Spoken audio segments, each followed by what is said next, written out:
Bacaan Alkitab hari ini, Keluaran pasalnya yang ke-25. Petunjuk untuk mendirikan kemah suci mengenai persembahan khusus. Berfirmanlah Tuhan kepada Musa, katakanlah kepada orang Israel supaya mereka memungut bagiku persembahan khusus. Dari setiap orang yang terdorong hatinya, haruslah kamu pungut persembahan khusus kepadaku itu. Inilah persembahan khusus yang harus kamu pungut dari mereka: emas, perak, tembaga, kain ungu tua, kain ungu muda, kain kirmizi, lenan halus, bulu kambing, kulit domba jantan yang diwarnai merah, kulit lumba-lumba, dan kayu penaga, minyak untuk lampu, rempah-rempah untuk minyak urapan, dan untuk ukupan dari wangi-wangian, permata krisopras, dan permata tatahan untuk baju efod dan untuk tutup dada. Dan mereka harus membuat tempat kudus bagiku, supaya aku akan diam di tengah-tengah mereka. Menurut segala apa yang kutunjukkan kepadamu sebagai contoh kemah suci dan sebagai contoh segala perabotannya, demikianlah harus kamu membuatnya. Mengenai tabut perjanjian, haruslah mereka membuat tabut dari kayu penaga, 2,5 hasta panjangnya, 1,5 hasta lebarnya, dan 1,5 hasta tingginya. Haruslah engkau menyalutnya dengan emas murni, dari dalam dan dari luar engkau harus menyalutnya, dan di atasnya harus kau buat bingkai emas sekelilingnya. Haruslah engkau menuang 4 gelas emas untuk tabut itu, dan pasanglah gelang itu pada keempat penjurunya, yaitu 2 gelang pada rusuknya yang satu, dan 2 gelang pada rusuknya yang kedua. Engkau harus membuat kayu pengusung dari kayu penaga dan menyalutnya dengan emas. Haruslah engkau memasukkan kayu pengusung itu ke dalam gelang yang ada pada rusuk tabut itu, supaya dengan itu tabut dapat diangkut. Kayu pengusung itu haruslah tetap tinggal dalam gelang itu, tidak boleh dicabut dari dalamnya.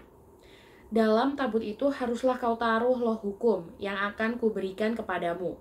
Juga engkau harus membuat tutup pendamaian dari emas murni, 2,5 hasta panjangnya dan 1,5 hasta lebarnya. Dan haruslah kau buat 2 kerup dari emas, kau buatlah itu dari emas tempaan pada kedua ujung tutup pendamaian itu. Buatlah 1 kerup pada ujung sebelah sini dan 1 kerup pada ujung sebelah sana. Seiras dengan tutup pendamaian itu, kamu buatlah kerup itu di atas kedua ujungnya. Kerup-kerup itu harus mengembangkan kedua sayapnya ke atas, sedang sayap-sayapnya melindungi tutup pendamaian itu, dan mukanya menghadap kepada masing-masing.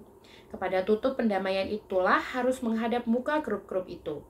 Haruslah kau letakkan tutup pendamaian itu di atas tabut, dan dalam tabut itu engkau harus menaruh loh hukum yang akan kuberikan kepadamu. Dan di sanalah aku akan bertemu dengan engkau, dan dari atas tutup pendamaian itu, dari antara kedua kerup yang di atas tabut hukum itu, aku akan berbicara dengan engkau tentang segala sesuatu yang akan kuperintahkan kepadamu untuk disampaikan kepada orang Israel. Mengenai meja roti sajian, lagi haruslah engkau membuat meja dari kayu penaga, 2 hasta panjangnya, 1 hasta lebarnya, dan 1,5 hasta tingginya. Haruslah engkau menyalutnya dengan emas murni dan membuat bingkai emas sekelilingnya.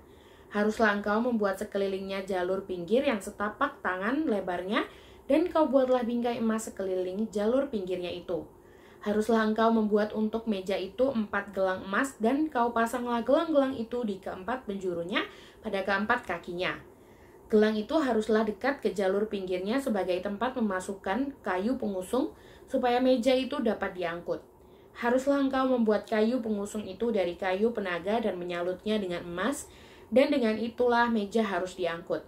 Haruslah engkau membuat pingannya, cawannya, kendinya, dan pialanya yang dipakai untuk persembahan curahan. Haruslah engkau membuat semuanya itu dari emas murni, dan haruslah engkau tetap meletakkan roti sajian di atas meja itu di hadapanku. Mengenai kandil, haruslah engkau membuat kandil dari emas murni, dari emas tempaan harus kandil itu dibuat, baik kakinya, baik batangnya, kelopaknya, dengan tombolnya dan kembangnya, haruslah seiras dengan kandil itu. 6 cabang harus timbul dari sisinya, 3 cabang kandil itu dari sisi yang satu, dan 3 cabang dari sisi yang lain. 3 kelopak yang berupa bunga badam pada cabang yang satu dengan tombol dan kembangnya, dan 3 kelopak yang serupa pada cabang yang lain dengan tombol dan kembangnya. Demikianlah juga kau buat ke 6 cabang yang timbul dari kandil itu. Pada kandil itu sendiri harus ada 4 kelopak berupa bunga badam dengan tombolnya dan kembangnya. Juga harus ada satu tombol di bawah sepasang cabang yang pertama, yaitu yang timbul dari kandil itu, dan satu tombol di bawah yang kedua, dan satu tombol di bawah yang ketiga. Demikianlah juga kau buat ke-6 cabang yang timbul dari kandil itu. Tombol dan cabang itu harus timbul dari kandil itu, dan semuanya itu haruslah dibuat dari sepotong emas tempaan yang murni. Haruslah kau buat pada kandil itu 7 lampu, dan lampu-lampu itu haruslah dipasang di atas kandil itu, sehingga diterangi yang di depannya. Sempitnya dan pedandahnya haruslah dari emas murni. Dari 1 talenta emas murni haruslah dibuat kandil itu dengan segala perkakasnya itu. Dan ingatlah bahwa engkau membuat semuanya itu menurut contoh yang telah ditunjukkan kepadamu di atas gunung itu.